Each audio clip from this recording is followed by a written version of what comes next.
Which is what if Naruto was abandoned by Kushina and adopted by Madara's immortal sister.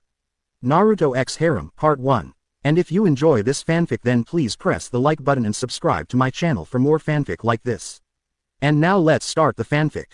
Naruto was born 6 years ago on this day October 10th to Namikaze Minato and Uzumaki Kushina, but the strongest known demon the Kyuubi no Kitsune attacked the village not even a few hours after he was born. He was under the control of Madara's eternal Mangekyo Sharingan when he attacked. Minato the Yondaime Hokage and Konoha no Kiroi Senko summoned the boss toad Gamabunta so he could get close. The Yondaime had tried to find a way to stop the nearly all-powerful fox, but the only way was to seal him using the Shiki Fujin to summon the Shinigami who took the Kyuubi's soul and sealed within young Naruto's body. Naruto's mother Kushina survived his birth, but the loss of Minato was too much for the red-haired woman, and the fact that Minato never told her that he'd have to seal the Kyuubi inside him. She tried to kill Naruto, but Sarutobi, Kakashi, Rin, and Jiraiya intervened and stopped her attempt, and each of them were disgusted with what she attempted to do to her own son. Kushina had another child a few seconds after Naruto, a little girl who she named Kasumi, and they both lived in the Namikaze estate, and Kushina left Naruto at the mercy of the wolves. While Jiraiya was still the boy's godfather, he couldn't stay in the village due to the fact that he was in charge of the village's spy network but would always send Naruto presents and money for his birthday. Kakashi and Rin begged Hiruzen to let them adopt Naruto in honor of their sensei, but thanks to the civilian council that attempt was irrelevant, but Hiruzen did allow them to help Naruto learn basics like reading, math, speech etc. And since Kakashi was an Anbu captain and Rin was the director of the hospital, they had very little time to visit, but they would on their days off. Thanks to the elders and civilian council, Naruto was dubbed as the Kyuubi's incarnate, and the civilians along with a few ninja wanted Naruto dead. The only ones that trusted in the Yondaime's skills were the clan heads minus Fugaku, civilians and ninja that were close friends to Minato, and the Anbu.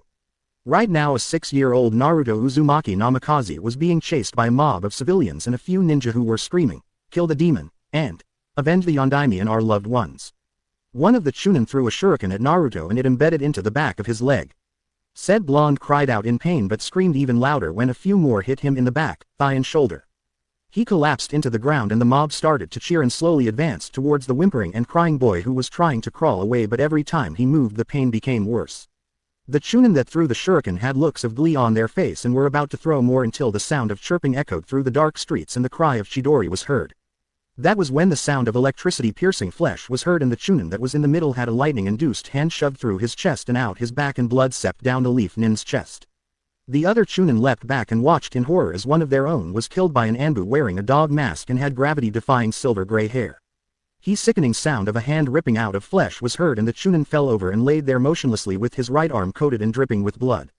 Behind his mask, his left eye glowed red and 3 Tomo spun around rapidly. "If you fools value your lives then I suggest you back away now." Inu ordered, releasing ki on the fools that would dare harm his sensei's son. That was when a female wearing a long-sleeved black shirt that hugged her upper body, and pants that hugged her lower body along with what looked like a white skirt that had a long slit on each side appeared. She had smooth shoulder-length brown hair with purple markings on her face and dark brown eyes and a tan skin complexion. She was Rin Kazama. She was currently kneeling down and healing Naruto's injuries. Said blonde looked up and smiled weakly with blood seeping out of his mouth and going down his lip. "Oh Oni-chan," Naruto weakly said, and said female looked down at him and smiled sadly. "Don't talk Naruto-chan, everything will be fine," she said softly and started to slowly pull the shuriken out while said blonde winced in pain. That was when one of the Chunin stepped forward. "Step away from the demon. That creature doesn't deserve to live," he yelled while the mob cheered in approval. Kakashi on the other hand stood in between the bloodthirsty mob and Rin and Naruto while recreating the Chidori. Rin managed to successfully remove the shuriken, and when she heard that they wanted to kill her Otudo she got up on her feet and performed a few hand seals. "Chakra no Masu," she said, and her hands glowed and they sounded like buzz saws and got ready to protect Naruto. Unknown to the mob, a woman who was 5 feet 6 with long raven-colored hair that stopped to her waist that was a little spiky and also had red eyes with 3 Tomo in them was watching the event with rage and disgust on her face. She wore a pink haori that had the pictures of phoenixes and fire on it similar to the Shunsui wears in Bleach, and also wore dark red samurai-like armor that was similar to the one Hashirama, Tobirama, and Madara wore in a kunoichi outfit, which consisted of a black kimono-styled blouse that had black sleeves with red flames licking the tips, and also wore a mesh shirt that showed a little of the cleavage from her D-cup that were perfectly fit, meaning they weren't too big or too small. She also wore a long skirt that had 2 long slits on the sides that stopped to her lower thigh and showed off her flawless legs. A mixture of red and back bandage wrap was wrapped around her ankles, the middle of her feet and around her shins, and wore black sandals that were similar to the ones the Senju brothers wore. All in the entire outfit accented her very goddess-like figure. She also wore crimson nail polish and red lipstick on her lower lip, and she also wore black eyeshadow over her eyes like Kurenai does. Her Sharingan eyes glowed in the dark under the moonlight, and she clenched her fists to the point where they popped. She is Himegami Uchiha, fire goddess, the elder sister of Uchiha Madara and Izuna, the first wielder of the Mangekyo Sharingan, eternal Mangekyo Sharingan, and the strongest and oldest Uchiha to live.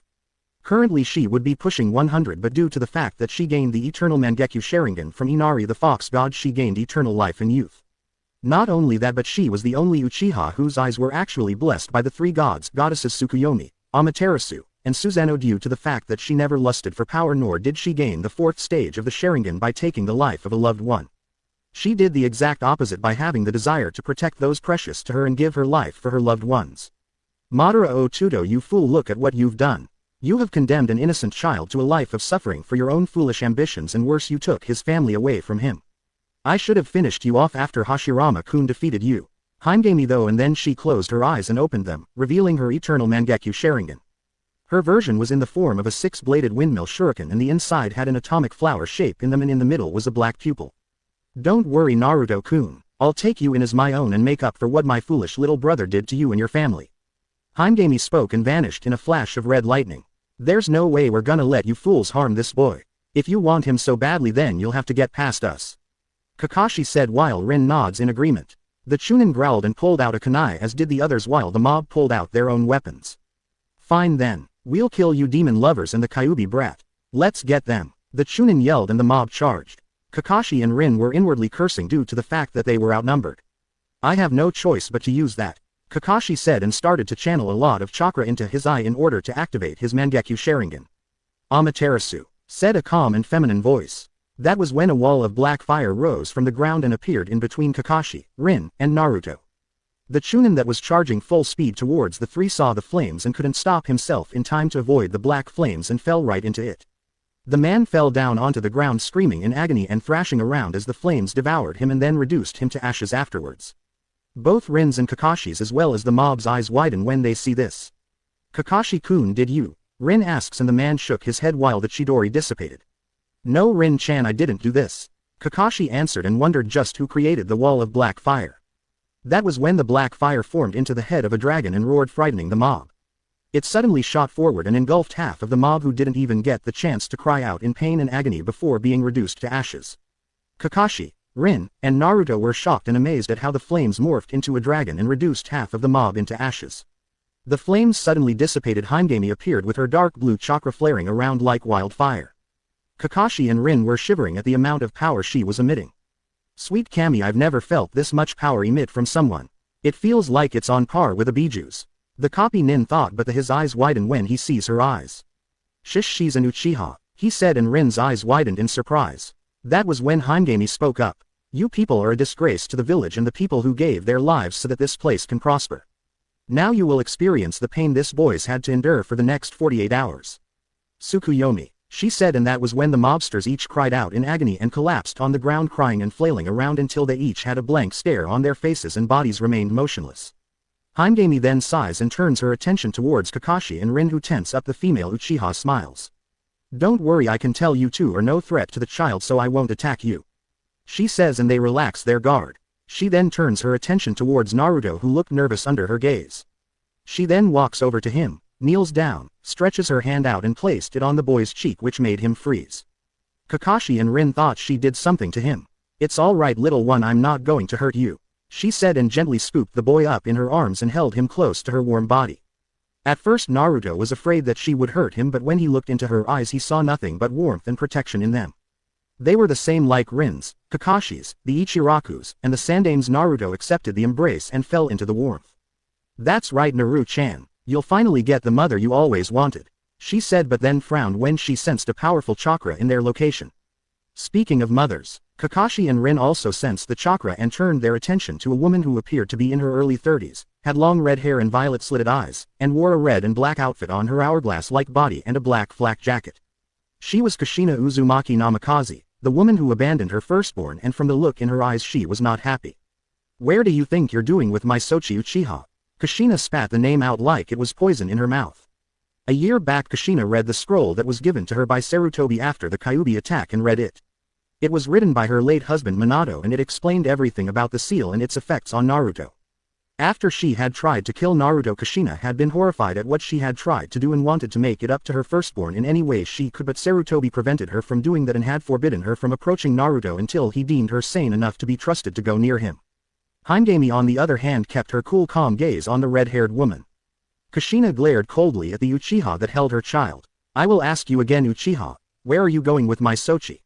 She demanded. Said female Uchiha smirks. Simple. I'm giving the boy you abandoned a mother he rightfully deserves, and unfortunately for you, you aren't the one. She answered, which pissed Kushina off, and said Redhead's fists ignited and violet-colored fire covered both of her arms. Apparently Kushina possessed one of the most powerful body-based bloodlines that ever existed. It was known as the Kanpeki Karada. Perfect body credit for this bloodline goes to Elemental Demon Sage. This bloodline gave the user certain abilities like the creation and manipulation of all the elements and sub-elements, and once mastered, the wielder can manipulate them at will. It also gives them absolute energy control, giving them the ability to have perfect manipulation of the body's multiple energies like chakra, reiki, and yokai. The user is also in a sense superhuman and a pseudo-immortal. The abilities were high-speed regeneration, increased muscle density and flexibility to give the body unmatched strength, speed, stamina, agility and flexibility, and the bone density is increased to the point that the bones, while still weighing the same as normal bones, become unbreakable and stronger than steel. They are also immune to all forms of poison, toxins, diseases, and their body's immune system can easily identify a new poison that enters the body, breaks it down and turns it into antibodies that can destroy any new substances that enters the body. You are not taking him anywhere. I brought him into this world and I won't let a power-obsessed jutsu-stealing thief take him away from me. The redhead proclaimed. Hyuga's eternal Mangekyo Sharingan glowed red and cracks started to slowly form in the ground. Kushina, the Sandaime Hokage, forbade you from going anywhere near Naruto-kun until he dubbed you ready. Rin yelled, making Kushina glare at her. Shut up, Rin. I could care less what that old fool told me what to do. She yelled back, but that was when Kakashi appeared between Kushina and Hyuga, who raised an eyebrow. Kushina, you will back away from the boy and go back home. You are treading on dangerous grounds by disobeying a direct order from the leader of the shinobi forces of this village, and that action is close to being counted as treason. This is your final warning. Go home or you will be arrested. Kakashi stated and was slowly reaching for his ninjutsu. Kushina on the other hand was growling and the flames dancing around her arms expanded. I'm taking my Sochi back and no one is gonna keep me from bringing him back. Hokage's orders be damned, she screamed, which caused Kakashi and Rin's eyes to widen in shock. Kakashi sighed heavily and his eyes were cold as ice. Then I have no other choice but to, he started to say until Hyuga placed a hand on his shoulder and he looked over to see her calm yet deadly expression. Please take the boy and step back to where your friend is. She said. Kakashi blinks for a while but then he nods and takes Naruto out of her arms. After that he moves over to Rin and was still confused. Why do you want us to? Kakashi started to ask, but that was when he, Rin, and an unconscious Naruto were sucked into a dimensional void created by Hyuga's M's. Kushina's eyes widened in shock when she saw that. What did you do? Where did you take my son? Kushina screamed, demanded, while the longest living Uchiha brushed her hair back a little. I used a Jikuken ninjutsu, space-time technique, and sent them to a different dimension where they'll stay for now. She explained, which infuriated Kushina. You bitch, bring my son back here now. She roared while her eyes became stilled and her hair spiked up a little. Hyuga on the other hand smirks. Why should I? You're no longer his legal since you tossed him aside like garbage and revoked your right to be his mother. Your loss is my gain because I intend to give Naruto-chan a mother that'll love and support him and no one is gonna stop me, especially not you. She replied. Kushina on the other hand trembles in rage and then a dark smirk appears on her face. Then I'll just have to make you, she said and charges at her with violet fire trailing behind her. You can try, little girl, she said, and in a flash of silver light, a silver scythe called the Tenrai Tsukikiri, Divine Moon Cutter, appeared in her right hand and twirls it. You can try. That was when silver white lightning channeled through the scythe and she got into a bojutsu stance. Hokage Tower. Hiruzen was currently in his office looking through his orb at the fight between Kushina and the mysterious Uchiha, and Kushina wasn't faring well against her, but that wasn't the problem. He couldn't sense Kakashi's, Rin's, or Naruto's chakra anywhere. It was almost as if they didn't exist in this plane anymore. He was also pissed that Kushina had the nerve and gall to disobey his direct orders in staying away from Naruto. He knew she wanted him back after reading the scroll Minato left her, but he questioned her sanity and put a restraining order on her, fearing for his surrogate grandson's life, and there was also the fact that she was beyond obsessed with getting him back. He stood up and snapped his fingers, which caused 6 Anbu to appear kneeling before their leader. "Let's go," he said, and they shunshin out of the office. Konoha Square. Almost half of the square was in ruins. Craters, scorch marks, and buildings that were either reduced to rubble or cut cleanly in half covered the current battleground, and smoke rose from a few of the buildings and craters. Another explosion occurred and Kushina was leaping out of the rising smoke and landed on the ground. Skidding back a little, her body was littered with cuts, bruises, and her clothes were torn a little. Her hair was messy and dirt as well as dried blood was on her outfit. "Damn it, no matter what I do she's always one step ahead of me. How can an Uchiha be this strong?" she said in frustration. That was when a calm and stoic Himegami appeared in front of Kushina, shocking her. Before she could react, Himegami kicked Kushina in the stomach and sent her flying towards a brick wall. Said redhead cried out in pain when she hit the wall hard, and an imprint of her body and a crater formed around the wall. Kushina looked up at an unscathed Himegami with hate in her eyes and started to channel lightning chakra into her left arm and lift it up, but that was when the female Uchiha grabbed her wrist and instantly snapped it, making the technique disappear.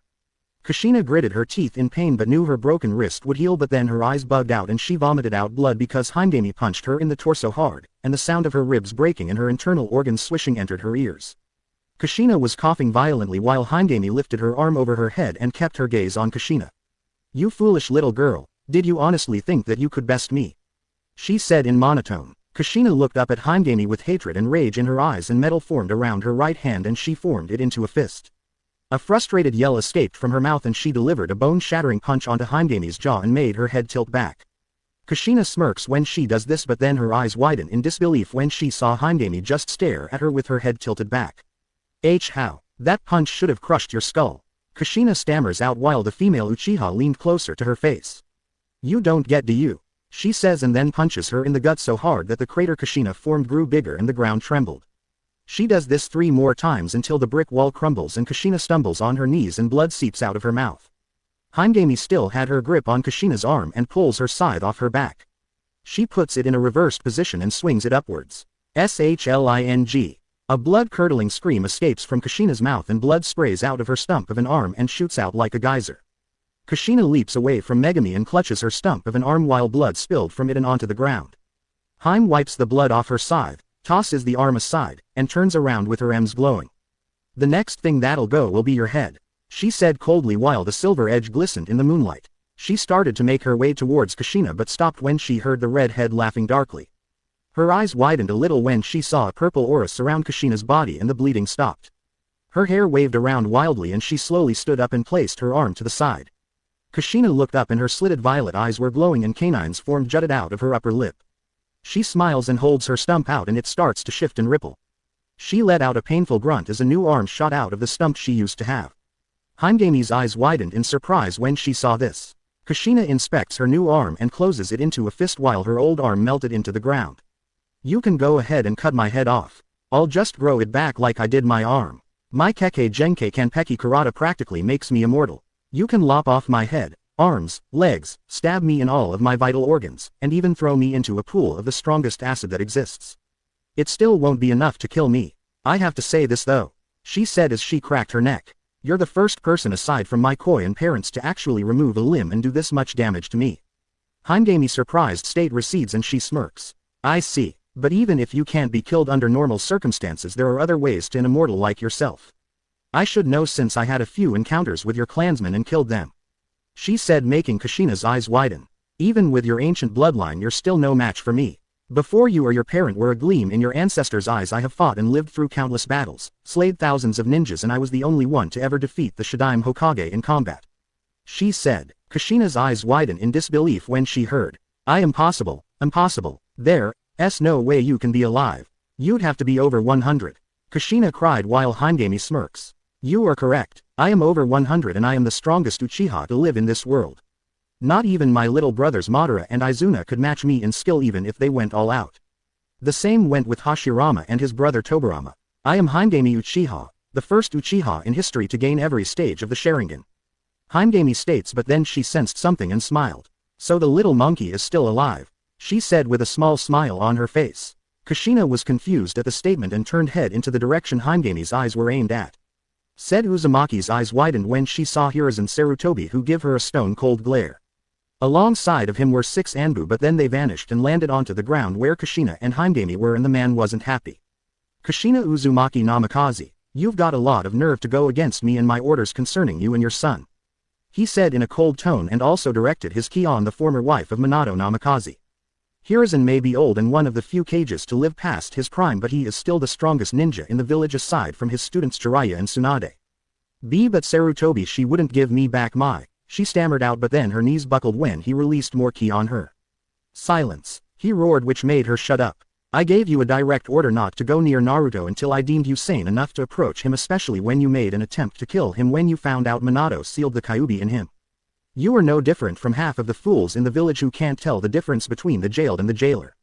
Bear, Hawk, Wolf, and Tiger, take Kushina to Ibiki for disobeying a direct order from her superior, and after that she is placed on house arrest until I revoke it. He said. A look of shock and anger appeared on Kushina's face. Why, you can't do that. She screamed until Hiruzen's chakra flared and made the ground crack. I am the Hokage Kushina, the ruler of this village and the shinobi that inhabit it. My word is law and what I say goes. He bellowed. You should consider yourself lucky that I don't have you do time in prison for going against me, but I will not do that to Kasumi-chan and have her suffer for your stupidity, but this is your last and final warning. Stay away from Naruto or else you will regret it, he said harshly and snapped his fingers. Before Kushina knew it, she had chakra-suppressing cuffs on her wrists, and both Bear and Wolf grabbed her shoulders and shunshin away, as do Hawk and Tiger. Hiruzen turns his attention to Himegami, who was watching the event, and spoke up. Now may I know who you are, why you damaged village property, and what you did with my 2 subordinates and Naruto? He asks while she smiles. Now is that any way to greet an old friend, little monkey? Himegami asks, which confuses Hiruzen until his eyes widen when she called him, little monkey. Only one person ever called me that, but she disappeared during the founding of the village and when Hashirama-sensei became the Shidaime Hokage of the village. Himegami-sama, is that really you? He asked, and his answer was her nodding and grinning at the stumped man. But how? How are you still alive and look the same when you left Konoha? He asks. Himegami's smile formed into a frown and she had a serious expression on her face. I'll explain in due time first. A swirling vortex appeared around her and Kakashi, Rin, and Naruto's sleeping form appeared, and said blonde was sleeping in Rin's arms. The 2 ninja blinked in confusion and looked around to see they were back in Konoha. What the, how, when, where is, Kakashi said, scratching his head in confusion as he saw the destruction and then saw the Hokage and Himegami. Hokage-sama, where did we go and what happened to Kushina? The copy ninja asks because he was confused as hell, as was Rin. Hiruzen chuckles and tilts his hat up. Kushina is having a little chat with Ibiki and Anko, and afterwards she is on house arrest. The rest will be explained in my office, he says, and the man looks at Cat and Falcon. Get a construction crew to clean up this mess. He ordered, getting nods from them, and they shunshin away. After that the 5 of them headed back to the Hokage Tower, where Sarutobi started to explain everything to Himegami.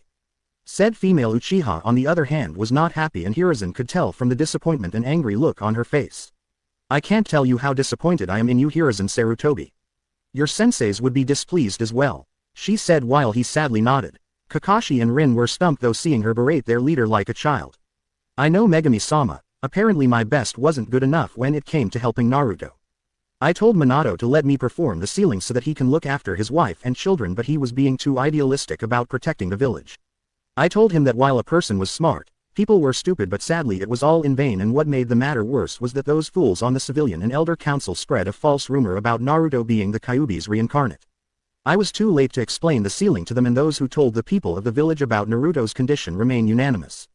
The only ones that are backing me are the clan heads, he explained while she frowned. So apparently the village that my best friends created with their own blood, sweat and tears is nothing more than a shell of its former self. What the hell are you doing letting their legacy be reduced to crap, Hiruzen Sarutobi? She shouted as she focused a little of her ki on the man. You are the Hokage. This is a ninja village, not a damn democracy. Your word is law. Those civilians and elders that are on the council should have no form of power over you whatsoever, and you shouldn't be allowing a mob of blind and short-minded fools attack an innocent child in your streets. This is not what Hashirama-kun and Tobirama-kun created. They would never allow any child, especially a Jinchuriki, be treated like this, nor would they let the council be in control of things they have no say in. Wake the hell up and face reality, you stupid monkey, or I swear I'll make that beating I gave you when you were a snot-nosed gaki look like child's play. She yelled while Rin and Kakashi's jaws dropped. This Uchiha was around when the Sandaime was a kid, meaning she was around during the founding of the village, and they wondered just how was she capable of looking so young yet being over 100 years old. She's right. I let my trust in the village blind my judgment. What have I been doing with my sensei's legacy? They would be ashamed of me. He looked back up at Hyuga with a different expression on his face, and she was smiling. His eyes burned brighter than they did before, and his facial appearance was not that of a weak old man. It was the appearance of a man who has fought, killed, and strike fear into the hearts of even the most dangerous shinobi. This was the man who fought in all 3 wars and lived.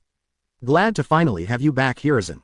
Hyuga thought. Thank you, Megami-sama, the fire that dwindled in my eyes has reawakened. He said in a strong and authority's tone. And I believe it's time for me to clean house and show these people why I was dubbed as the Shinobi no Kami. He says, and he was gonna make sure that no one usurped his authority ever again. Naruto woke up only to find himself in a dark and dank sewer. What the? Where am I? Naruto asks himself and looks around. We're in your mindscape, kid, said a deep and powerful voice, which made Naruto look around frantically. Look behind you, the voice said again. Naruto turned his head only for his eyes to bug out when he found himself in front of a cage, and behind it was a pair of massive red slitted eyes staring down at him. The shadows moved away from the eyes and revealed the form of a large fox with 9 tails swaying behind him. Hello, kid, nice to see you aren't dead yet, because it would be a real problem if you did die. Kyuubi said while Naruto just stared at him, making the fox raise an eyebrow. Hey kid, are you okay? Naruto managed to snap out of his stupor and rub the back of his head nervously. Hey, sorry, it's not every day you meet a giant fox in your mindscape. Naruto replied, which made the fox's eyes widen. So you know who I am and why I'm sealed in you? Kyuubi asks, and Naruto nods. Considering the fact that I was born on the day you attacked the village, and the fact that the Baka villagers call me fox brat, demon, and monster, how could I not realize it? Naruto said while Kyuubi remained silent. I may be 6 years old, but I'm not an idiot. He deadpanned, which made the fox chuckle. You truly are an enigma, kid. Kyuubi states. Naruto rubs the back of his head and looks the other directions. That's what Inu Aniki and Rin-ne-chan said. So do you have a smaller form? Naruto asks Kyuubi, who smirks. His entire body glows red and it slowly shrinks until it's in the form of a full-grown adult male. When the glow died down, standing before Naruto was a man who appeared to be 5 feet 11. He is a fairly tall, lean-built person with peach skin, reddish-brown eyes, and orange spiky shoulder-length spiky hair. His outfit consisted of a black ankle-length black coat, or shikakusho, with red lining that is closed at his chest, and then left to flare out into ragged ends. His right arm was sleeveless and wore a black glove, while his left arm had a black sleeve and also wore a pair of black hamaka pants with tabi socks and sandals, Ichigo's Benkai form after he left the Dongai world. Naruto looked at the man with awe in his voice and couldn't help but admire his appearance, especially the color of his hair. Kyuubi raised an eyebrow at the boy's facial appearance. Is there something on my face, kid? He asks while Naruto shook his head. Wow, you have orange hair, he said, which caused Kyuubi's to eye him oddly. And your point? I was born with orange hair, he states, and his answer was Naruto shrugging. Oh, nothing. I think it looks cool, plus in case you haven't noticed, my hair is bright yellow like my old man's, he said. Kyuubi smiled at the praise, since when he was once human his hair caused him a lot of issues, but that was when he almost fell off his feet but caught himself. Whoa, hold on, you know that your dad is the Yondaime Hokage Minato Namikaze? He asked while Naruto nods. Well, yeah, I mean I look just like him minus the whisker marks. You'd have to be a total idiot to not notice it, Kyuubi. Naruto states while Kyuubi rubs the back of his head. You got a point there, and don't call me Kyuubi, kid. The name's Ichigo Kurosaki. Ichigo states. Oh well then, Ichigo, may I ask why did you attack Konoha 6 years ago? The young blonde asks while Ichigo scowls at the memory. It wasn't my intention to attack your home, kid. Some tem in a spiral mask and a weird-looking eye placed some kind of illusion on me and made do it, but before I explain the rest, let me tell you about my past life before I became a Kyuubi.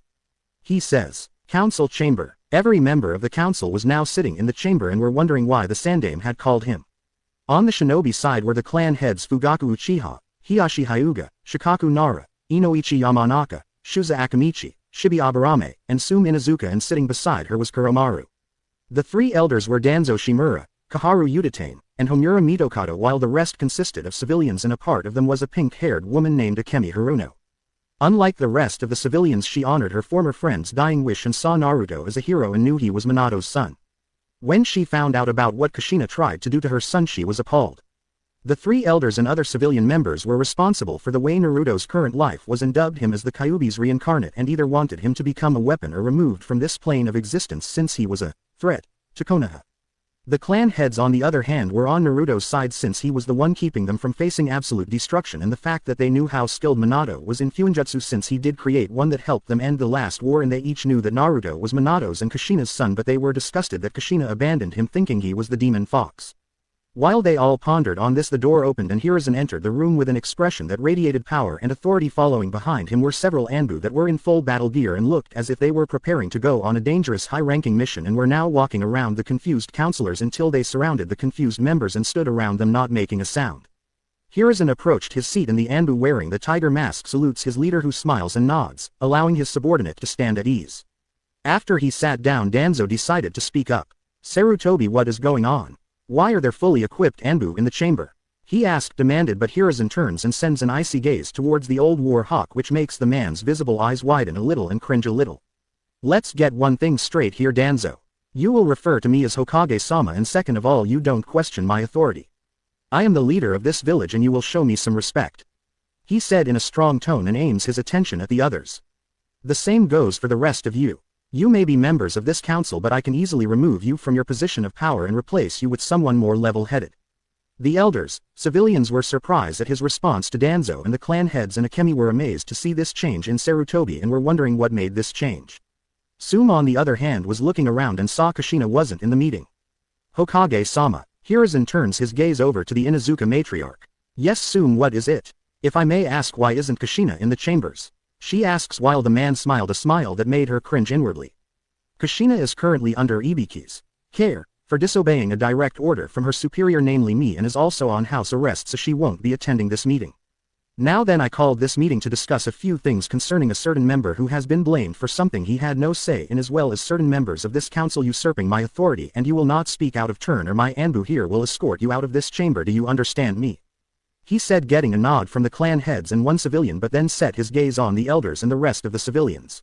That was when the leader of the Anbu spoke up at the other council members. "The Hokage asked you a question, now you either respond to your leader or else." He emphasized else, and some of the members shot key directly at the resisting elders and civilians, who shakily nod their heads while Hiruzen smirked. "Thank you, Tora. Now then, as I was saying earlier, certain members in this council have been going against not just me and my authority, but the laws me, my predecessors, and late successor have created since the founding of this village. I consider the actions that have been committed as treason, and I will not tolerate such things in my village. One example would be the condition of Naruto Uzumaki Namikaze," he said, and saw the civilians and elders growl and were about to speak out, but when they felt the sharp ends of the kunai the Anbu had pointed to their backs, they shut it up. Hiruzen then locks his hands together, and rests his chin on them and scans the room like a predator does when it searches for the weakest and most vulnerable prey. "I already have a list of names on the ones who have broken my law concerning Naruto, and that this group is responsible for spreading false rumors about him being the reincarnation of Kyuubi," he said, and noticed a few of the civilians sweat a little and tremble slightly, and that the three elders were looking nervous, and he smirked inwardly. "Not only that, but a certain someone in this group has been keeping an organization that I disbanded active, and certain members have been supporting it secretly." He then aimed his glare at Kaharu, Homura, and Danzo. "Care to explain yourselves, Kaharu, Homura, Danzo? You three as well as the civilians have been nothing but a thorn in my side since I reinstated myself," he said as he slowly stood up and focused key on them. "I will not tolerate your actions, and as of now I am disbanding the Elder Council and removing the Civilian Council until further notice. Akemi, since you were in charge of the Civilian Council, you may still retain your seat and pick new members to join," he said, getting a smile and nod from the woman, and that was when the elders and civilians rose to their seats yelling he couldn't do that and he was out of line. They instantly fell on their knees when ki flooded the entire room, but the clan heads and Akemi weren't affected. "Anbu takes these civilians out of my tower and lock them up and prepare them for their execution tomorrow morning. They will be a prime example for those who want to go against my authority." He ordered the Anbu grab the civilians and shunshin out of the room with their prisoners, while Hiruzen set his gaze on his former teammates and Danzo.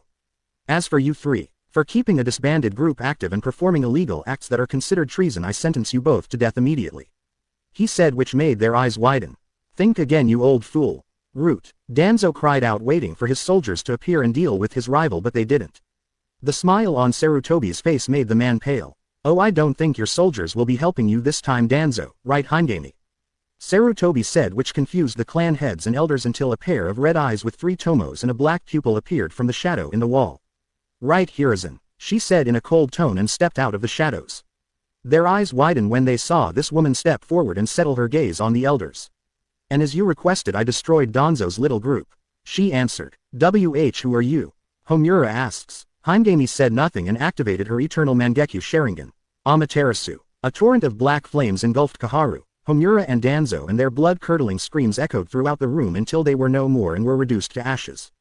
Everyone, especially Fugaku's eyes, widened when they saw this, and Himegami dissipates the flames, leaving 3 scorch marks on the floor. Good riddance, she said and turned her attention to the clan heads who were stumped at what they saw. Himegami raised an eyebrow and had a look of amazement on her face. What, is there something on my face? She asks. Fugaku took a good look at Himegami and his eyes almost bulge out of their sockets. Why, you're unbelievable. You're Himegami Uchiha, the first Uchiha in history to ever gain the and master every form of the Sharingan. He said, which caused every clan head including Shikaku to look at the man in shock and disbelief. Sarutobi on the other hand raised an eyebrow. So you know of your ancestor Fugaku? The professor asks and gets a questioning look from the man. But of course, Himegami-sama is a legend in our clan. One even greater than Madara Uchiha. She was not just the first one to master every form of our clan's dujutsu, but she also possessed the Enten element or blaze release, which is the combination of fire and lightning. Not only that, but her skills in the Kaden element were unrivaled, since she could manipulate it the same way the Nadaime could with water. She was also the only one who could take on the Shodai and Nadaime at the same time back during the clan wars. There is not an Uchiha alive who comes close to matching her skills. He explained, which caused every member in the room's eyes to bug out of their sockets. Himegami on the other hand had a smirk on her face. Glad to see my former clan keeps up with their history, she replied, which made the current clan head raise an eyebrow. What do you mean by that, Himegami-sama? He asked while she set her gaze on him. During the creation of the village, after my younger brother Madara made an attempt to try and gain the title of Shadaime, believing that Hashirama would force our clan to submit under the Senju clan's rule and wanted to have our clan rebel against the idea, but sadly they went against him and he left, leaving the clan leaderless.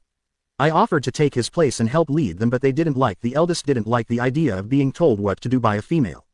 She said with a scowl on her face, which made Sum and Akemi growl, and muttering something about males being pigs, which made every male in the chamber sweat drop.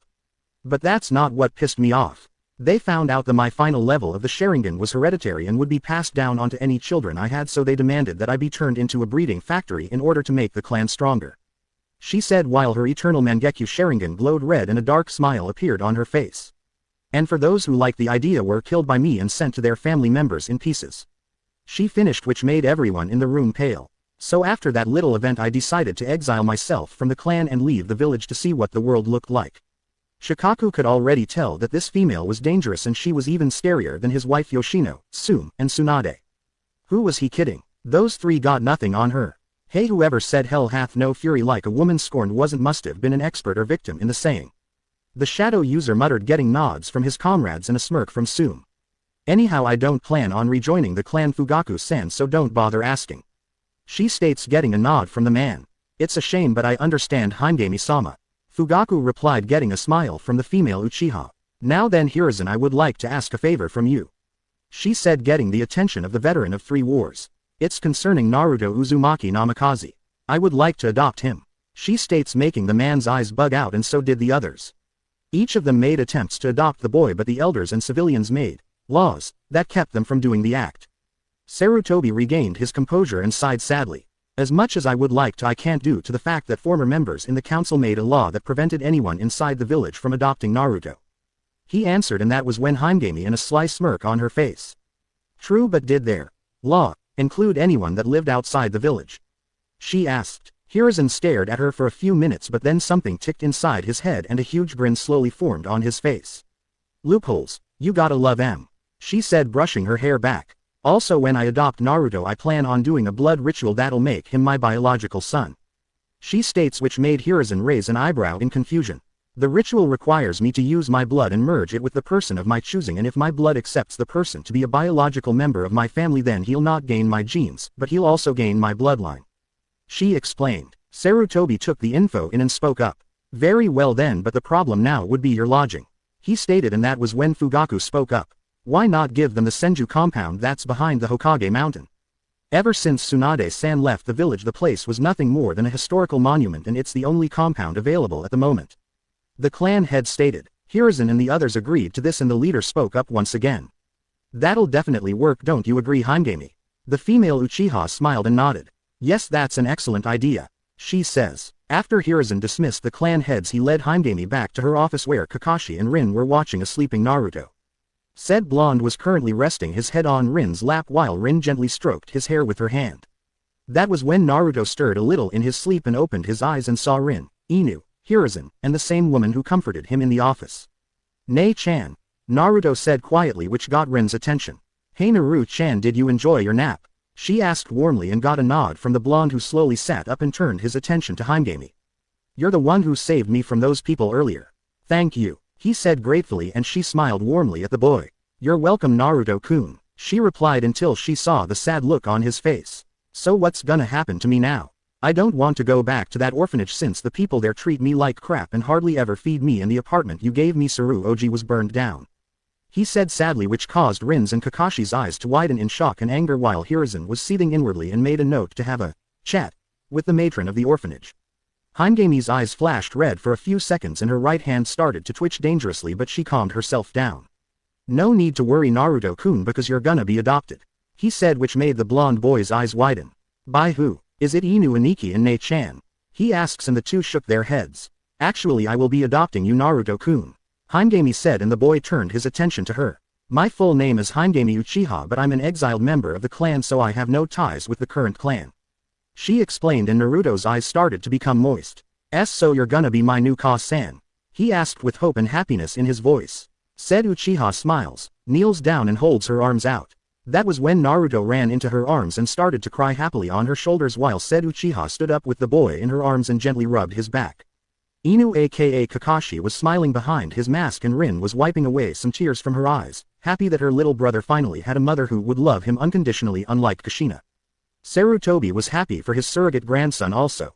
After the little scene, Himegami spoke up. "Now then, before I adopt you, I have to make you an official blood member first," she said, which confused Naruto for a while until Hiruzen spoke up. What she meant, Naruto, was that you'll have to go through a blood ritual in order for her to make you her biological son.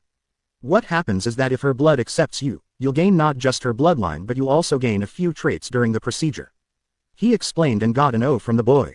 "So what do you say, Naruto-kun? Do you want to be my Sochi by blood?" she asks kindly while he thought about it. "If you're worried about those idiot villagers that still hold some form of resentment towards you, then don't worry.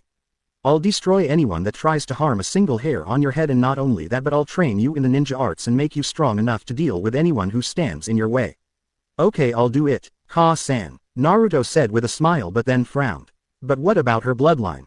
Naruto asked, which made Himegami frown a little as well. "Regretfully, that woman's Kekkei Genkei is permanently hereditary, but when your genes alter, you'll more than likely be distant relatives, and I mean distant," she quotes. "The same would go with your father's genes," she explained, and Naruto nods. "Now then, let's get you ready for the ritual. You'll feel funny at first, but it's only temporary," she assured her soon-to-be son. Sealing chambers. Hiruzen, Kakashi, and Rin were in the room watching as Himegami placed red seals that she made with her blood around the room and on a shirtless Naruto who was laying on his back. After she was done, she took a notice at the Shikifuin seal that appeared on Naruto's torso and glowed red. She raised an eye at this and looked down at her nervous son. "Naruto-kun, before I begin, I have to do something first, so relax for a while," she said, and activated her eternal Mangekyo Sharingan, which started to spin rapidly. Naruto's eyes turned glassy for a while, and the seal on his stomach turned even redder. She then does a ram seal and says Fuin, similar to how Madara extracts Kyuubi from Kushina. The seal started to slowly melt away while reddish-orange bubbling chakra rose out of the seal, which made Hiruzen's, Kakashi's and Rin's eyes widen and were gonna stop her until the chakra landed right next to Himegami and escaped from Naruto's body until it was no more and started to take on the form of a full-grown man, revealing a man with dark, spiky and mop-like shoulder-length orange hair wearing all black outfit. Said man was kneeling down and rose to his feet, shaking his head. "Man, what a rush," he mumbled, and saw the three ninjas staring at him with owl-like eyes. Ichigo blinked a few times and rubbed the back of his head. "Hey, how's it going?" he asks while Kakashi pointed at him with a trembling finger. "Kei Kyuubi?" he asked while Ichigo looked at him with a raised eyebrow. "Yeah, that's my title, but call me Ichigo, and no, I'm not gonna raze this village to the ground unless you give me a reason to," he said in a serious tone. The kid told me about what his life was like since I was sealed in him by his old man, and I have to say half of the people in this village are idiots, especially that bitch of a mother he had. Don't be too surprised if she ends up in the hospital by mysterious circumstances. He said and turned his attention to Hyuga. And felt his face heat up. Whoa, she's gorgeous. And I though Yoruichi was hot. He thought and looked away and for some reason found the ceiling interesting while Hyuga blushed a little when he stared at her, but it wasn't one full of lust or perverted like most men. She shook the thoughts off when she heard Naruto groan a little. Alright then, now to perform the ritual, she said and pulled a kunai out. After that, she used the sharp end and cut it across her palm, making blood seep out of it. Next she took Naruto's hand and used the same kunai to cut his palm open while Naruto bit his lip from the sharp sting. She placed her bleeding palm over his, squeezed it and the blood dripped from her hand and onto his. Afterwards she started to perform a long chain of seals, and the seals on the ground and around Naruto's body started to glow red. After doing around 99 seals she stopped at the 100th one, which is a ram seal. Naruto's eyes widened and felt a weird sensation go through his body while the seals started to snake up his body and seep into Naruto's body. This went on for at least 10 minutes and the seals suddenly died down and Naruto's body changed a little, having a light tan complexion. His blonde hair was a little darker, with it being shoulder length and his bangs being jaw length like Minato's was when he was younger. He also had some black streaks in his hair, making him an Uchiha. He also had a pair of canines jutting from his upper lip and his whisker marks were gone. Once the ritual was complete she lets out a sigh of relief and brushes a strand of hair back. Naruto slowly opened his eyes, which were cerulean blue and had slitted pupils, and groaned. Hyuga helped him up and set her now biological son on her lap. How do you feel, Sochi? She asked. I feel funny, but other than that I'm okay. Wait, did you say Sochi? He asked and she nodded. So the ritual worked and now you're my Ka-san. Tears formed in his eyes while she smiled lovingly at him and once again nodded, which resulted in Naruto once again hugging her and crying tears of joy. Hyuga wrapped her arms around him and kissed him on the top of his head, and she too was happy that she got to have a son to love and support. Ichigo smiled at the sight since it reminded him of when he was with his mother. I'm happy for you, kid. I don't know how, but I'm gonna make it up to you for ruining your life for the last 6 years, and I swear the next time I see that bastard Madara I'm gonna rip his head from his shoulders. He thought with his eyes flashing red for a few seconds. After the ritual Hyuga gave Naruto some new clothes and Sarutobi gave her the official adoption papers, and Ichigo explained to Hiruzen why he attacked Konoha and that he used to be a soul reaper for the Shinigami King and defeated a rogue by the name of Aizen but lost his powers in the process, but the backlash of the fight transformed him into a kitsune with 9 tails, thus dunning him as the Kyuubi no Kitsune. Next Hiruzen escorted the three to the old Senju compound that was in top condition. The reason why is that Hiruzen always had it cleaned twice a month, and thanks to the repair seals, security seals, and barrier that kept intruders out, it remained like it was during the formation of the village. Once they got settled in, Naruto was sound asleep in his new bed. Ichigo was currently sitting on the wooden floor outside the compound looking up at the moon until the slid door opened up and Hyuga walked out with 2 cups of green tea on a platter. She also wore a silky red robe that hugged her body and on it were white flowers. Hey Ichigo, Hyuga said, getting his attention, and it took all his willpower not to pass out from a nosebleed he was getting but managed to shake it off. Oh hey Hyuga-san, he said while she sat down next to him and set the tea down. Just call me Hyuga, I'm not the type to deal with suffixes. She assured and got a nod from him. She handed him one of the cups of tea which he took and drank, and she did the same. Afterwards they each talked about they did in the past, and Hyuga was amazed that Ichigo was once human who then became a Shinigami and saved the mortal and spirit realm from a rogue named Aizen. Ichigo was also impressed with how Hyuga was over 100 but still looked so young thanks to her final form of the Sharingan, as well as being blessed by 3 goddesses. What amazed him even more was that during her travels she also faced demons and monsters that make the hollows Ichigo faced look harmless, minus the Arankar and Vasto Lord Ichigo fought in his life. They also joked around a little, especially when Ichigo told her about how hesitant he used to be around the opposite and mostly blamed his former sensei Yoruichi for it. After talking for a while, Ichigo took one of the guest rooms while Hyuga took the master bedroom that she redecorated. All in all, Naruto gained a family. Even though they were currently small, it would soon grow. Morning came and the sun shined down on Naruto's face, and said blonde groaned and shifted his body away from it and snored lightly. Afterwards he slowly opened his eyes only to see his room brighten up from the sunlight. He sat up, rubbed his eyes and yawned, stretching his arms out and looked around. Naruto smiled due to the fact that his room was twice as big as his apartment since it had a whole bathroom. For the first time in his life Naruto was actually happy because he finally had what he always wanted, a family. That was when the scent of food being cooked entered his nose and he made his way out the room and towards the kitchen. When he entered the room, He saw his new mother in the kitchen and was humming and cooking breakfast. Naruto walked over to his mother and gently grabbed her robe, getting her attention. Hyuga turned her head only to look down and see her son smiling up at her while she smiled down at him. "Good morning, Ka-san," Naruto said while she knelt down and gave him a motherly hug and kissed him on the forehead. "Good morning, Sochi. Did you sleep well?" she asks and got a happy nod from Naruto. "Good. Now then go on ahead and get yourself cleaned up for breakfast." "Okay, but where is Ichigo?" Naruto asked, looking around for the most powerful of the Biju. "He's currently getting us some things for the compound as well as some new clothes for you. He should be back soon," she explained, getting a nod from Naruto. "Okay then, say Ka-san," Naruto said while she continued to cook breakfast. "Yes, Sochi," Hyuga asked her son. "I was wondering, since I won't be going to the ninja academy until I'm 8, can I start my reigning as a ninja now?" he asked while she thought about it. "I don't see why not. The other clan heads are starting their children's training as shinobi, so yes, but we'll start off with the basics, okay?" she asked and got a happy nod from Naruto. "Now before we start later on today, Naruto-kun, I want you to focus your eyesight on me, okay?" she asks. Naruto blinked in confusion but nods and does that. After a few seconds have passed, Naruto's eyes changed instantly into a fully matured Sharingan with 3 tomo around the pupils. "Wow, Ka-san, I can see your chakra." In case you're wondering, Kakashi and Rin also taught Naruto about an energy shinobi used called chakra. He said while she had a look of surprise on her face. "Wow, you already have a fully matured Sharingan. You must have gained it during the ritual, and thanks to your Kekkei Genkei Kanpeki Karada you've gained the first level of the Sharingan. While you learn the basics, I'm gonna teach you how to use it properly and how to fight without it," she stated. "I knew my blood was strong, but to give him a fully matured Sharingan at his age is incredible. I swear, Naruto, I'll mold you into a strong shinobi like your father was.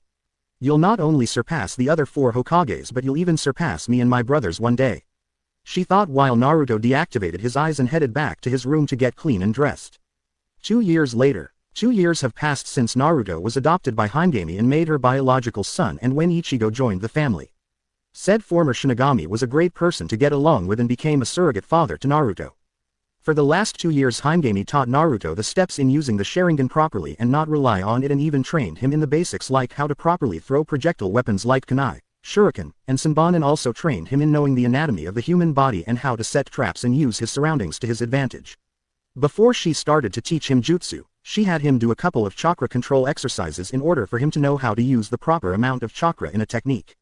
So far he knew the tree climbing, advanced tree climbing, water walking, and advanced water walking, swimming exercises.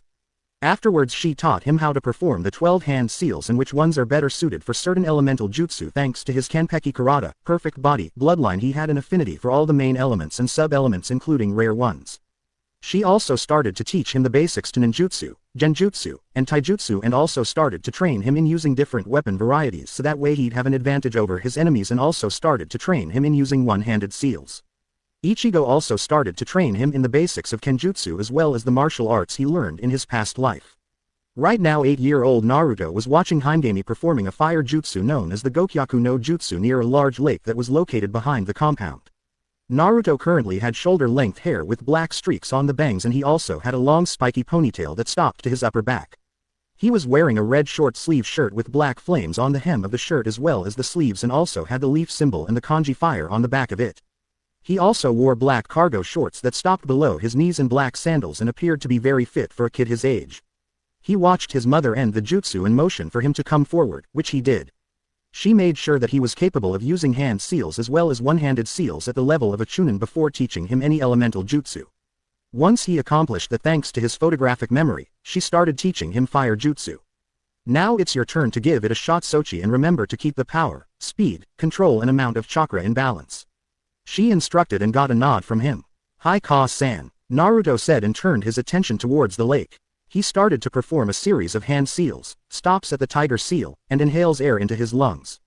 Kaden Gokyaku no Jutsu. He then exhales and released a torrent of fire across the lake. Hyuga used her Sharingan in order to get a good inspection of the jutsu and smiles.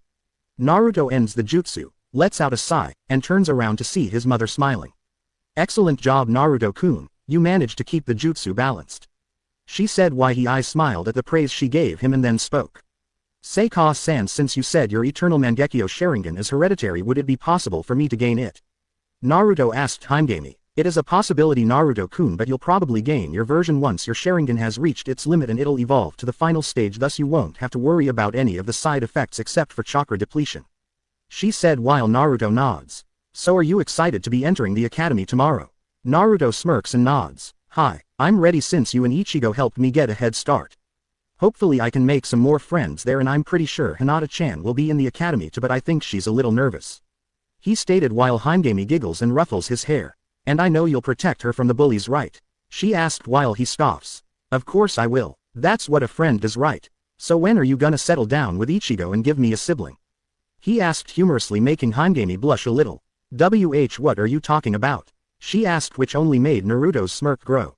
Ka-san, I may be 8 but I'm very mature for my age. I've seen how you two stare at each other when you don't think no one's looking and you like to spend a lot of time together alone. He emphasized, which makes the blush on her face grow. Well, you see, she stammers out until Ichigo appears.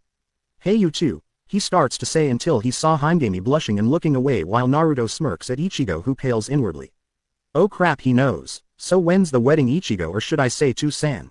Naruto emphasized while Ichigo's face heats up, but then it ends and had a puzzled look on his face. Wait, two-san, so you'd actually think of me as a dad even though I'm the Kyuubi? He asked while Naruto shrugs.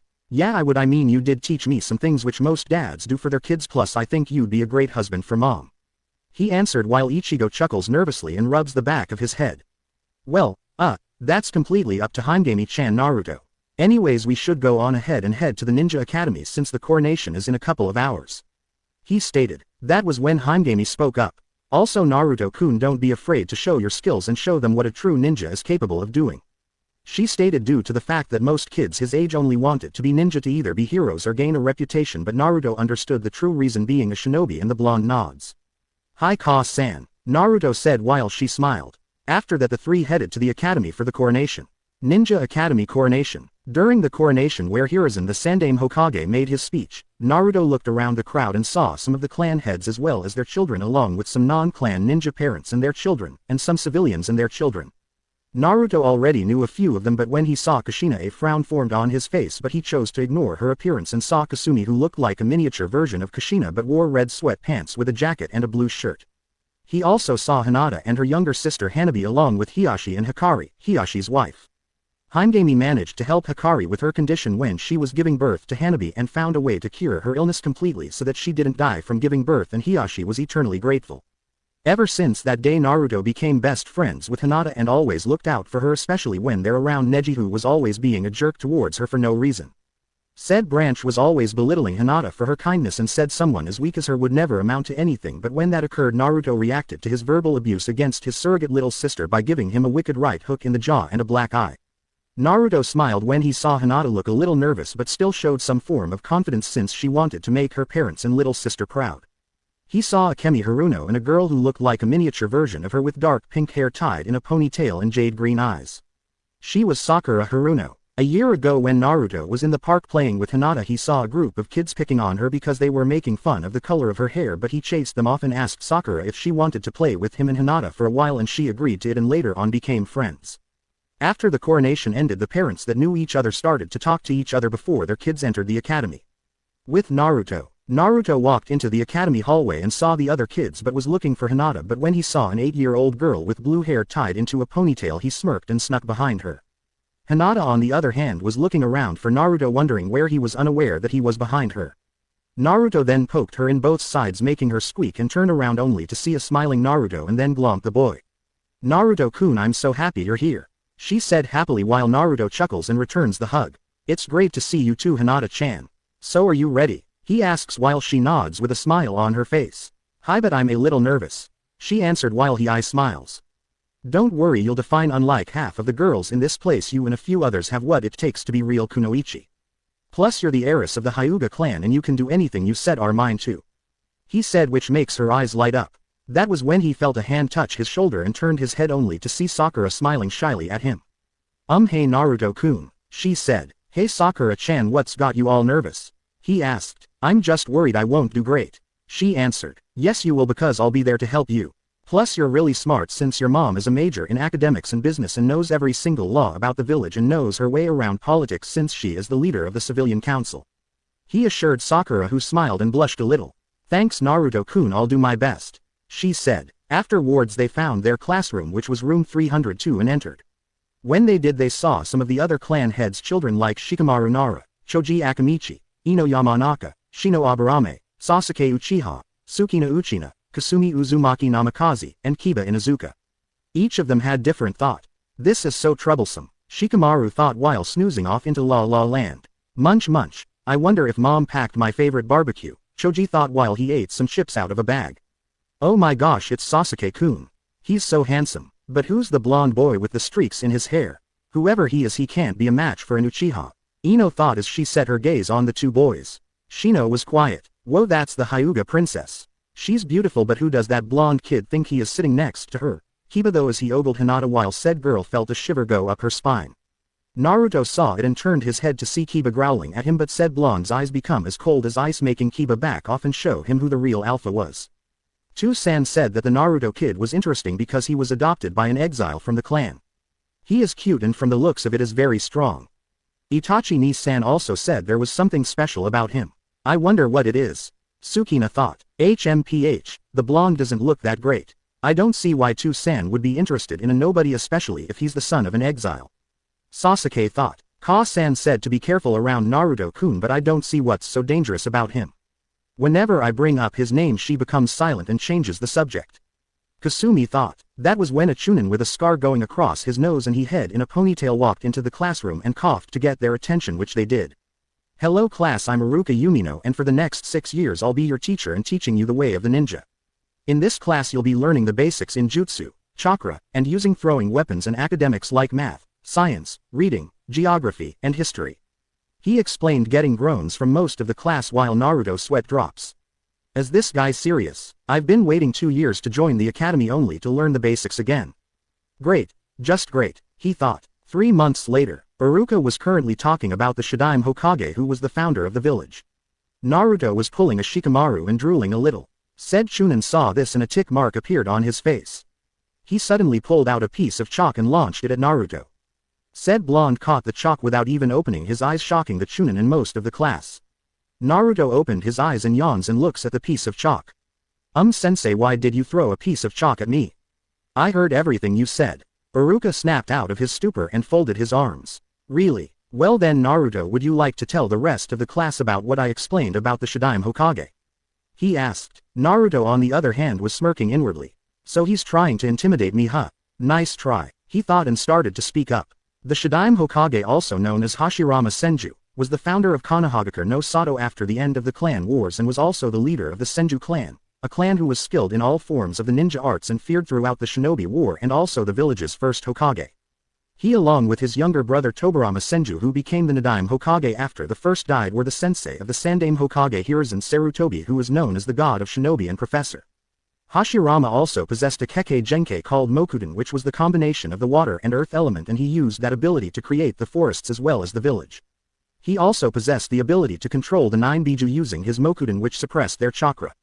He explained, which caused the class to remain quiet, and Iruka was stumped. Did I forget anything? Naruto asked. No Naruto, you didn't. Excellent work, he said approvingly while Naruto smirks and falls back asleep, making the man as well as most of the students sweat drop, wondering if he was related to the Nara kid in any way since all they did was sleep. Target area. Iruka took the students outside so that they could work on their kunai training. So far Ino got a 5/10, Shikamaru got the same as did Choji, Kiba got a 4/10 much to his ire, Sakura got a 6/10, Shino got a 7/10, Hinata, Sukina, and Kasumi got an 8/10. Alright, next up is Sasuke Uchiha, Iruka said. Said Uchiha stepped forward, pulled out the practice kunai, and throws them at the target and manages to hit 8 out of 10 spots, and Ino and the fangirls squeal at how good he was, while Hinata, Sukina, Sakura, and Kasumi's brows twitch at how loud they were. Good job Sasuke, he said while Sasuke walked out of the area and sent a smug smirk to Naruto, who rolled his eyes. Next up is Naruto. He paused and looked at Naruto since he didn't have a surname. Kurosaki. It's Naruto Kurosaki, Naruto answered, getting a nod from Iruka. Okay then Naruto Kurosaki, you're up, he said. Naruto walked towards the targets and pulled out his practice kunai. After looking at the spots for a few minutes, he smirks and flings all of them at once, making Iruka's eyes widen as well as the other students. As he did this, the kunai hit every target's bullseye and they were embedded into the targets deeply. Unreal, a 10 out of 10. Excellent work Naruto, Iruka said while Naruto nods and walks back towards the stumped class. Sasuke on the other hand was frowning and glaring at the blonde because he got a perfect score. Wow Naruto-kun, you got a perfect score. That's awesome, Hinata said and Sakura nodded. Yeah Naruto-kun, that was amazing, she said while Naruto smiles. Thanks, my Ka-san trained me to use projectile weapons properly for the last 2 years. You two also did great, especially you Sakura-chan. You scored 6 out of 10 on your first try. You must have been practicing, he stated while she blushed at the praise he was giving her.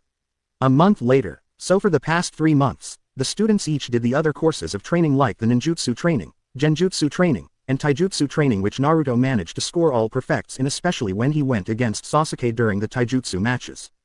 Flashback. Okay, the last two to spar in a taijutsu match are Naruto Kurosaki and Sasuke Uchiha, he said while the two each walked into the ring and Sasuke had a smirk on his face while Naruto remained impassive and focused. So Hinata, who do you think will win? Sakura asked her friend who just grinned. Naruto-kun of course, she answered while Ino and Amy, another fangirl, scoffed. Please, he got lucky in those matches. I bet Sasuke-kun's gotten even stronger, Ino stated. Yeah, there's no way he'll win this time, Amy said while the other two girls rolled their eyes. Ino, how many times has Naruto-kun faced Sasuke and beat him? Hinata asked while Ino blinks and thinks about it. I don't know, I think 20, she answered. 29, but close enough. And how many times has Sasuke beat Naruto? The Hyuga heiress asks. Quote. Ino remains silent while Hinata smirks. That's what I thought, she said, which made Ino fume. Look Hinata, the match is starting, Sakura said, getting Hinata's attention. Iruka explained the rules in the match, stating that only taijutsu was permitted. Anything else would result in the person being disqualified. Afterwards he jumped back and watched the two get ready to fight. Ready to lose Kurosaki? Sasuke asked with a smirk on his face while Naruto looked bored. That's my line Uchiha, since every match we had you lost, he stated, which made the boys scowl. Those matches were only pure luck, this time I'll show you what an elite from a prestigious clan can do, he proclaimed while Naruto raised an eyebrow. So you're telling me that having your kick 29 times and tasting the pavement are all counts of pure luck? I think your mother dropped you on your head when you were born, he stated, making Sasuke fume and some of the students to snicker. Sasuke suddenly charged at Naruto with his left fist back and aimed for his jaw. Naruto on the other hand was in a MMA, mixed martial arts, stance and waited for Sasuke to get closer. Ichigo taught Naruto this form of martial arts because the style could be changed instantly and the opponent wouldn't be prepared for it. When Sasuke threw a left hook at Naruto's jaw, the blonde Uchiha moved to the right without so much as even trying. Sasuke stopped and tried to strike Naruto with a reversal backhand, only for Naruto to duck and deliver an elbow strike to the boy's ribs. Sasuke coughed up spit and then received a palm strike to the chest, which sent the Uchiha flying backwards and hitting the ground hard. All of the boys winced when they heard Sasuke hit the ground. Ouch, that had to hurt, Choji said with Shikamaru nodding. Sasuke got back on his feet and shook the dizziness out and glared angrily at Naruto. Said blonde had a small smile plastered on his face and did a, come on, gesture with his left hand. Sasuke growled when he saw Naruto taunt him. Come on Sasuke-chan, I barely put any effort in those 2 hits, he said mockingly. Shut up, I'll show you, he screamed and charged at him once again while Naruto sighs. When will you learn? Frontal attacks like that won't work on me. Did those 29 loses mean anything to you? He said as he moved left and right when Sasuke performed a left and right hook at his body. Said Uchiha tried a roundhouse kick but Naruto blocked it with his forearm, and then he spun and did a reversal but Naruto caught his foot in his hand and pushed it back. Sasuke's eyes widened and lost his balance with his other foot. Naruto, who had a grip on the boy's foot, used his to knock Sasuke off both of his feet and released the hold he had on his foot. Once again Sasuke fell flat on his back and cried out in pain while Naruto looked down at him. Is that all you've got? Seriously, how can you be related to someone as skilled as Itachi-san? At the very least I can get a decent fight from your sister, who can very much make me try to earn my wins. You're not even considered to be a warm-up for me, he said, which only made Sasuke seethe in anger. You're ignorant, and you think everyone's below you just because you hail from a clan who helped found the village. Not only that, but you're easy to anger, which will be your downfall in the future, so lose the attitude and the ego, cause it's really annoying, he said. Sasuke charged blindly and threw a series of punches and kicks at Naruto, who evaded them all with little effort. Don't talk down to me like you're my better. You're just some no-name orphan who was adopted by some outcast from my clan. You're nothing but a bastard child who was probably abandoned by your real mother because she couldn't stand the sight of having you as a son. He yelled and was about to deliver another punch only for Naruto to catch it. The look on the blonde's face was one of fury and rage, and he started to slowly squeeze Sasuke's fist, and said boy winced in pain and struck Naruto with a right hook to the face, but to his surprise it didn't affect him. What happened next shocked everybody else. Naruto grabbed Sasuke by his hair and struck him in the face with a knee strike, and the sound of cartilage breaking was heard. The young Uchiha cried out in pain, stumbled back and clutched his now broken and bleeding nose. The next thing that happened was Naruto kicked Sasuke in the stomach and sent him flying out of the ring and into the ground, rolling backwards until he hit the wall with tears running down his face. All the kids had wide-eyed looks on their faces, and Naruto glared at Sasuke, who struggled to get up. Iruka snapped out of his stupor and declared Naruto the winner, while the young shinobi in training walked out of the ring and back into the school. With Hinata and Sakura going after him, Iruka sighs and speaks up. The rest of you go back in the classroom while I take Sasuke to the hospital to get his nose fixed, he said, walking over to Sasuke and helping the boy up, leading him to the hospital. Lunch break. Naruto was sitting under a tree eating some fried salmon and rice his mother made for him, and then saw Sukina, Sasuke's twin sister, walk towards him with a nervous look on her face. She looked like a miniature version of Makoto, but her skin tone was a light tan color like her older brother's. She wore her raven black hair into a ponytail and wore a dark blue collarless short-sleeved shirt with a fishnet shirt underneath, along with a black skirt and biker shorts underneath. As she carefully approached him, Naruto stopped eating and spoke up. Is there something you want, Sukina-chan? Naruto asked. Since he's been in the academy, he apparently liked Sukina more than her brother due to the fact that she didn't have an ego like he did and was respectful to others. Unlike Sasuke, she gained her Sharingan when she was 6, but it only had 2 tomo in each eye, and she was already adept to using it as well as the other ninja arts. She also had a close relationship with her older brother Itachi, occasionally asked him to help her in using the Sharingan properly, which he did, and even helped her with the basics. Another thing is that she would occasionally hang out with Naruto, Hinata, and Sakura outside of the academy and would train with them now and then, but she did have a temper, especially when it comes to boys think that they were stronger than females, and the last boy that called her weak ended up tasting the pavement and almost beaten near an inch of his life. Another thing was that she developed a small crush on Naruto. When Naruto first had a taijutsu match against her, he was highly impressed with how good she was and even complimented her on her skills and said that they should spar once in a while, which made her happy due to the fact that most boys their age don't like being beaten by girls. Right now a tint of pink appeared on her cheeks and she laughed nervously. Just wondering if I can join you for lunch, she asked. Sure, I could use the company. Hinata and Sakura having lunch with their parents, he said, and scooted over. The female Uchiha walked over to the spot Naruto was in and sat down next to him, pulling out her bento box and chopsticks, and started to eat her lunch. After eating silently for a few minutes, she spoke. Naruto-kun, I want to apologize for my brother's remark. I know that your parentage is a touchy subject for you and he shouldn't have done that, she said, getting a sigh from him. Don't apologize for your brother's actions, Sukina-chan. He should be the one apologizing to me, but thanks anyways, but I'm not sorry I broke his nose, he said while she giggles. Yeah, he actually deserved that, but he should be happy all you did was break his nose though. Ka-san not gonna be happy to see him come home with that shiner you gave him, she states. Itachi on the other hand, well, he'll just say that Sasuke needs to think before he speaks. Yeah, so how is Itachi-san doing now that he's an Anbu captain? He asked. Oh, he's doing fine, well, except for the lack of sleep he doesn't get and the paperwork he has to do.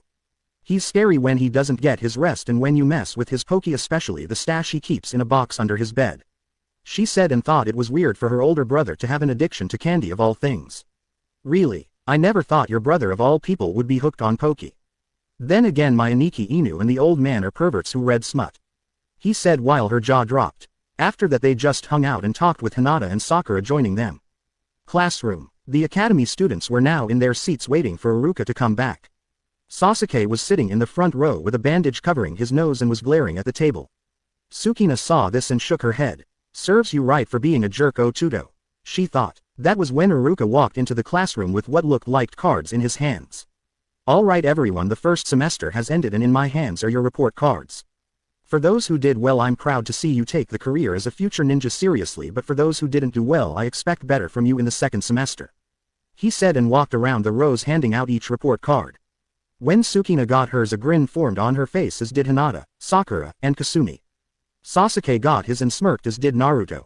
Hiba got his and his jaw dropped. Aw man, mom's gonna kill me, he wailed out and slammed his head on the table. Ino got hers and was stumped. What AC? This isn't fair, I studied hard this semester, she whined. Shikamaru had a lazy look on his face and snorts. Troublesome, I got a B+. he said. After class, Naruto was currently with his mother Hyuga and Ichigo outside the classroom and showed them his report card. The Uchiha goddess looked down at her son's happy face and gives him a hug. "I'm so proud of you, Sochi," she said while Ichigo smirks and ruffles his hair. "Good job, kid. I think a report card this awesome deserves an award. During your break I'm gonna teach you a technique my former sensei taught me and it's called shunpo or flash step.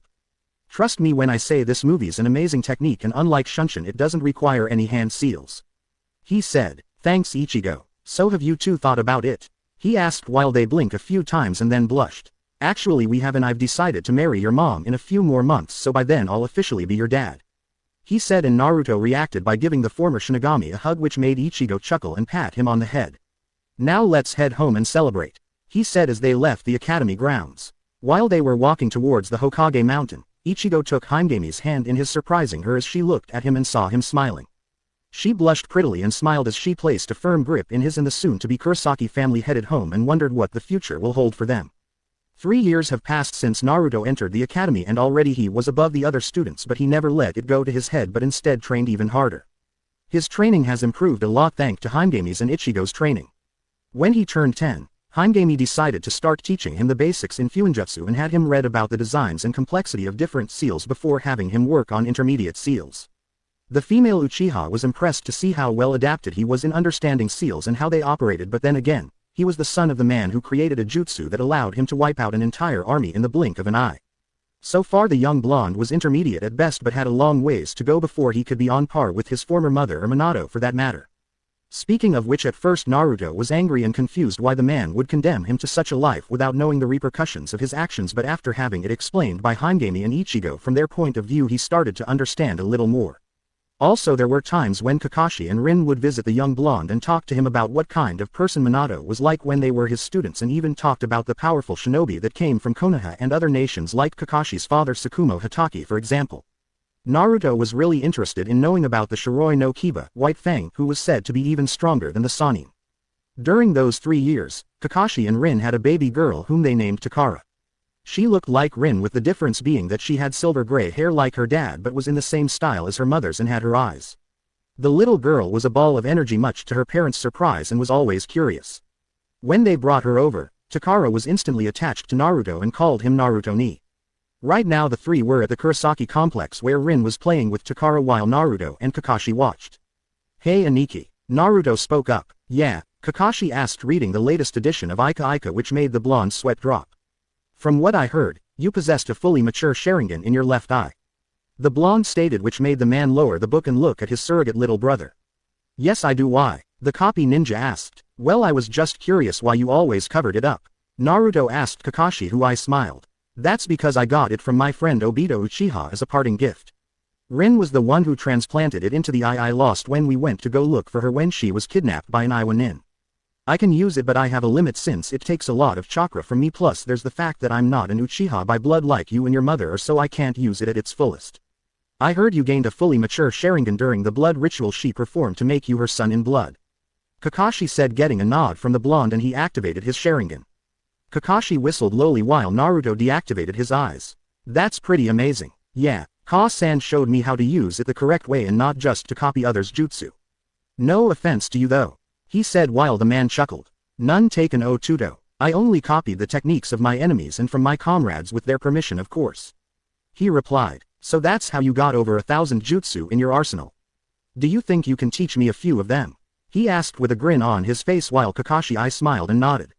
"Sure. Say, how far in your training are you?" Kakashi asked. "Me? Well, I already got the tree walking and water walking exercise down. I know my elemental affinities, which are all the main elements and sub-elements due to my body-based bloodline, and I'm also learning how to use different weapon varieties. My two-san Ichigo is teaching me his form of taijutsu and kenjutsu as well as techniques he created, and I'm learning fuinjutsu from my Ka-san," he answered, which caused Kakashi to go wide-eyed and drop his book until he snapped out of his stupor and rubbed the back of his head. "Wow Naruto, you keep this up and you'll more than likely be at Itachi's level by the time you graduate," he stated while Naruto shrugs, and that was when he was glomped by 3-year-old Takara. "Naruto ni," she squealed out while the blonde chuckles and picks her up while standing up. Rin walks over to the two and sighs. "What's up, Squirt? Are being a good girl for your Ka-san and two-san?" he asked while Takara nodded her hair enthusiastically. "Uh-huh, Takara-chan's a good girl, she said with a big grin on her face while he placed her on his shoulders. She wrapped her legs around his neck and buried her face into his hair. Ni-chan's hair is so soft, she said, which made the blonde blush a little while Rin giggles and Kakashi snickers. Well, isn't that cute, said a voice, and the three looked up to see Ichigo on the rooftop crouching down and grinning.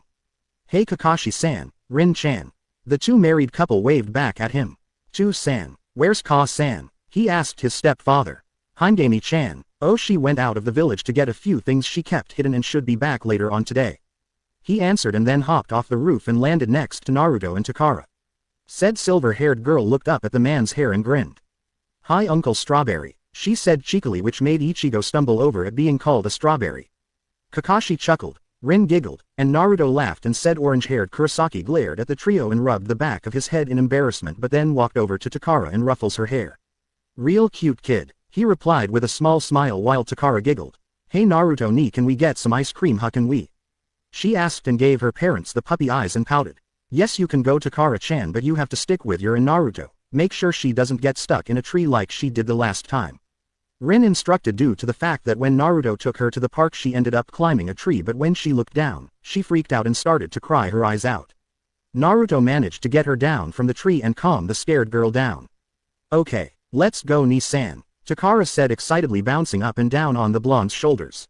Hey now calm down Squirt, Naruto said humorously. I'll be back later on To-san. Ichigo smirks and waves him off. Sure thing kiddo, just be sure you come back before the lights come on or your mother will have my head. He said back while the blonde snickers and heads out with Takara on his shoulders. In the market district, Naruto was carrying a happy Takara who was on his shoulders eating an ice cream cone on his shoulders. Most of the civilians that saw him either had looks of surprise or shame on their face due to the fact that most of them had treated the boy wrong when he was younger, thinking he was the Nine Tails and that they dishonored their late Yondaimi's wish for him to be seen as a hero. Some were neutral because they didn't know how to react towards the boy. You enjoying that cone Takara-chan? Naruto asked the 3-year-old who nodded happily. Thank you for buying it for me Naruto ni. She replied gratefully. You're welcome, he said, and that was when Kakashi appeared. Yo Takara-chan, it's time to head back home, he said, and the girl pouted. To-san, do we have to? She whined, performing the puppy eyes jutsu, and got a nod from her dad. Sorry, but yes. Thanks again for taking her out for ice cream Naruto, Kakashi replied as he took Takara off Naruto's shoulders. No problem Aniki. See y'all later Squirt, he said, and got a goodbye wave from the girl, and then Kakashi shunshuns away. Naruto started to walk away, but the next thing he knew, he was pulled into a bear hug by none other than Anko Mitarashi. Hey Yondaime Gaki, the grinning snake user said as she hugged the blonde close to her body. See, can't be breathe, he strained out, but he manages to phase out of the hug and then regain his breathing and glared at the snake using Kunoichi, who was blinking in shock and surprise. Please stop doing that Anko-chan, Naruto muttered. How did you do that? Anko asked the blonde, who smirks. My Ka-san taught me. Say, where's Kurenai-chan? Naruto asked as he looked around while Anko scowls and folds her arms. She'll be here soon. Say, why are you always anxious to see the Ice Queen and not little old me? What, I'm not pretty enough? She asked with a pout on her face. Because she doesn't try to use me for target practice, he replied as he folded his arms. Anko on the other hand smiles sheepishly. Oh come on now, that only happened once and your mom said I could help you work in improving your reflexes, she stated, and now Naruto had a tick mark on his head. She said teach me in improving my reflexes, not turn me into a living pincushion. He growled out, glaring at the snake user, who shrugs, which only ticked him off more, and was tempted to use Tsukuyomi on the snake user. Hey, whatever doesn't kill you makes you stronger Yondaime Gaki, she said nonchalantly. And what have I said about calling me that? I know I look like my old man, but really it's starting to get annoying, replied a peeved Naruto, still harassing Naruto-kun. Anko, have you no shame? Asked a calm and feminine voice. They turned their heads to see Kurenai Yuhi. She had long and wild black hair, and very unique eyes that are red in color, with an additional ring in them. She was wearing the standard Konoha shinobi outfit with a flak jacket and a simple sleeveless red shirt and black fitting pants underneath it and standard shinobi sandals. Hey Nai-chan, Anko called out, waving at the red-haired beauty while the young blonde blushed a little and averted his gaze at a store. Anko saw this and her grin grew. Man Gaki, I knew you had a crush on my best friend here, but wow. Your face is close to matching an apple. Naruto glared at the grinning snake user while Kurenai rolled her eyes, but a small smile formed on her face. While she was known as the Ice Queen due to the fact that most men would only leer at her or ogle her body, Naruto was a different case and found it cute. That he developed a crush on her even though she was in her late teens, especially when he drop-kicked a drunken man in the face when he attempted to grope her rear and threatened to castrate another with a heated-up pocket knife. Anko, knock it off. Hello Naruto-kun, how are you doing today? She asked in a warm and kind voice. Fine Kurenai-chan, he said, still looking away, which made Kurenai giggle at how he was acting. She especially remembered when Anko teased him about having Kurenai being taken by someone else when he was 9 years old, and he proclaimed loudly that the only male good enough for Kurenai was him, and he vowed to marry her one day, which resulted in Anko falling to the ground laughing her off, and Naruto and Kurenai were embarrassed due to the fact that he proclaimed that when they were at a store. Glad to hear that. So where are your parents at? She asked. Oh, Dad is currently relaxing at the house and Ka-san left the village to get a few things. He explained and saw a tuft of light brown hair sticking out behind Kurenai, and he raised a brow. Hey Kurenai-chan, who's that behind you? Naruto asked the genjutsu user, who blinks and turns around. It's alright Yakumo-chan, come out and introduce yourself. She gestures and uses her hand to gently push her in front so Naruto and Anko can get a good look at her. She was a little shorter than Naruto and had light brown hair that stopped to her mid-back and light brown eyes. She was fair-skinned and wore a purple kunoichi outfit with a black sash wrapped around her waist as well as a mesh shirt and black ninja sandals. Hi, I'm Yakumo Kurama, she said shyly to Anko and Naruto. Ah, how cute, Kurenai got herself an apprentice. Anko cooed out only to be elbowed on the side by an annoyed Naruto. Quit it, Naruto retorted and walked over to the nervous girl. Hey Yakumo-chan, I'm Naruto Kurosaki, and the lady with the bad fashion sense is Anko Midarashi. He replied, which caused Anko to stumble over and glare at the blonde while Yakumo and Kurenai giggled. I don't have a bad fashion sense. What's wrong with what I'm wearing? She asked as she opened up her trench coat, revealing the mesh body that hugged her curved and well-toned body like a second skin. Naruto blushed and pointed to his left, and Anko blinked for a few seconds and looked over to where he was pointing at, and sweat dropped when she saw most of the males passed out with puddles of blood seeping out their nose. Oh well, they don't count because they're perverts, she said, huffing up while Naruto shook his head and leaned over to Yakumo. Word of advice, stay away from her if you want to keep your sanity. He whispered, which made her blink. Is she really that bad, Naruto-kun? She asked the blonde, who nodded. I heard that, Gaki, and no, I'm not that bad. Anko proclaimed. I can be kind and nurturing like your girlfriend here, she stated with a smirk when she saw Naruto blush and glare at her. Kurenai-chan's not my girlfriend, he yelled. Yet, anyways, I didn't think you'd take an apprentice, Kurenai-chan, Naruto stated and heard her sigh. I didn't either, I just hope I'm good enough to train her, the red-eyed beauty said with doubt in her voice, and apparently Naruto didn't like how she doubted herself. Good enough, you're one of the best ninja in the village like Kakashi ni-san and Rin-ne-chan